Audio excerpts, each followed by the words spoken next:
Welcome back to the exchange. SpaceX confidentially filing for an IPO, and reportedly Elon Musk wants 30% of the IPO to go to retail investors. Why and how could it benefit him? Deirdre Bosa has more in today's Tech Check. That may be the highest proportion I've ever heard of, Dee.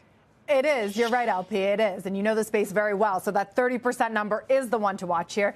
In a typical IPO, retail gets 5 to 10%. So Musk wants 3 times the norm.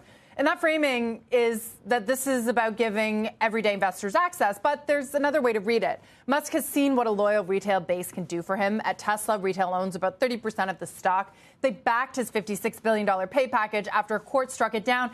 And then they approved a new one worth up to $1 trillion.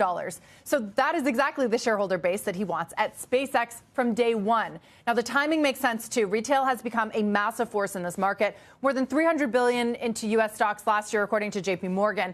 But until now, that has been bottom up. GameStop, AMC, others. Retail organizing itself. This is different. It's top down, an issuer designing the shareholder base before a share even trades, before it even gets to market. So Musk is trying to build this from the jump. And if it does work, Leslie, it could become the playbook for OpenAI and Anthropic's expected listings later this year. The AI trade at large, it's really interesting to think what this could do to it. It could be priced on retail faith and loyalty, and that's certainly different than what we've seen on the price, especially for new companies. Yeah, and historically, retail has served as that marginal buyer on day one, that kind of, especially for a name that's pretty name brand like SpaceX is. Does that maybe pour cold water or pose any risk to that notion?